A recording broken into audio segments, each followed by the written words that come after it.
तो चलिए आरंभ करते हैं।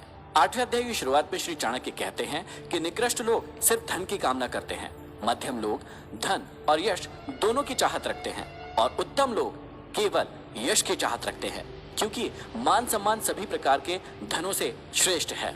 जिस जीवन में मनुष्य वह जीवन धन से भरपूर होने पर भी व्यर्थ है। धन नष्ट हो जाता है, परंतु आदमी का यश उसके मरने के बाद भी अमर रहता है। आगे समझाते हैं कि दीपक का प्रकाश अंधकार को खा जाता है और कालिक को पैदा करता है। उसी तरह मनुष्य सदैव जैसा अन्न खाता है वैसे ही उसकी संतान होती है। यदि मनुष्य गलत तरीकों से कमाई में लग जाएगी और यदि आदमी ईमानदार, इसलिए परिश्रम और ईमानदारी पुरुष धन गुणवानों को ही दे, अन्य को नहीं।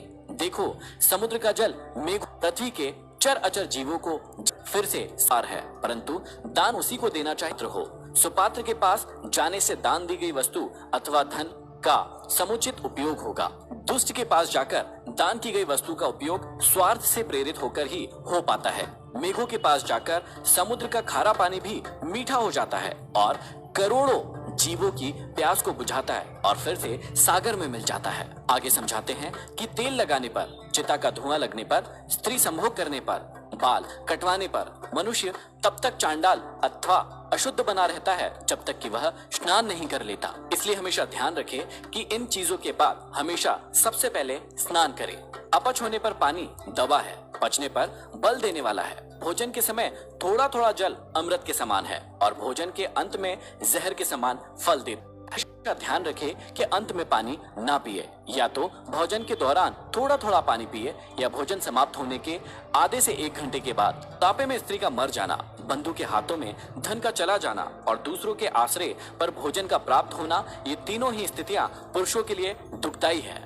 यज्ञ ना करने वाले का वेद पढ़ना व्यर्थ है, बिना दान के यज्ञ करना व्यर्थ है, बिना भाव के सिद्धि कभी नहीं होती है। इसीलिए भाव अर्थात प्रेम ही सब में प्रधान है।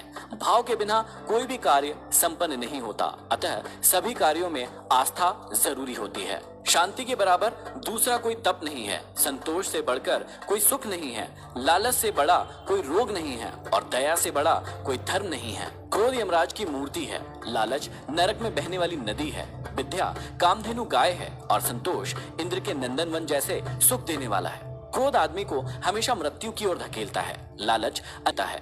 विद्या मनोवांछित फल देने वाली है और संतोष से आत्म सुख मिलता है। गुण से रूप की शोभा होती है, शील से कुल की शोभा होती है, सिद्धि से विद्या की शोभा होती है और भोग से धन की शोभा होती है। यहाँ भोग से आशय यह है कि धन का उपयोग जब तक सकर्मों के लिए नहीं किया जाता तब तक धन की शोभा नहीं की जा सकती। आगे चाणक्य कहते हैं कि गुणहीन व्यक्ति की सुंदरता व्यर्थ है, दुष्ट स्वभाव वाले व्यक्ति का कुल नष्ट होने योग्य है। यदि लक्ष्य की सिद्धि ना हो तो विद्या व्यर्थ है और जिस धन का सदुपयोग ना हो वह धन व्यर्थ है। आगे श्री चाणक्य कहते हैं कि भूमि के भीतर प्रविष्ट हुआ जल ही पवित्र होता है। वर्षा का अधिकांश जल तो बहकर नाले नदियों द्वारा समुद्र में चला जाता है। जो जल बचा हुआ है वह कुओं, नदियों और तालाबों में भूमि के स्रोत से आता रहता है। आगे कहते हैं कि लोभ से प्रेरित ब्राह्मण आदर का पात्र नहीं रहता है और महत्वाकांक्षा न रखने वाला राजा आलसी और अकर्मण्य होकर नष्ट हो जाता है। संकोच करने वाली वेश्या ग्राहकों को प्रसन्न न करने के कारण अपना धंधा चौपट कर लेती है और स्त्री का शिकार होकर पतित हो जाती है। संसार में विद्वान व्यक्ति की प्रशंसा होती है, विद्वान व्यक्ति ही सभी जगह पूजे जाते हैं। विद्या से ही सब कुछ मिलता है, विद्या ही सब जगह पूजा जाता है। जो व्यक्ति मांस मदिरा का सेवन करता है वे इस पृथ्वी पर बोझ है। इसी प्रकार जो निरक्षर है वे भी पृथ्वी पर बोझ है। इस प्रकार के मनुष्य रूपी पशुओं के भार से यह पृथ्वी हमेशा पीड़ित और दबी हुई रहती है। तो आप जिंदगी में कोशिश करें कि निरक्षर ना बने, अनपढ़ ना बने या फिर पढ़े हुए अनपढ़ ना बने। ये था अध्याय 8। अब हम बढ़ेंगे अध्याय 9 की ओर।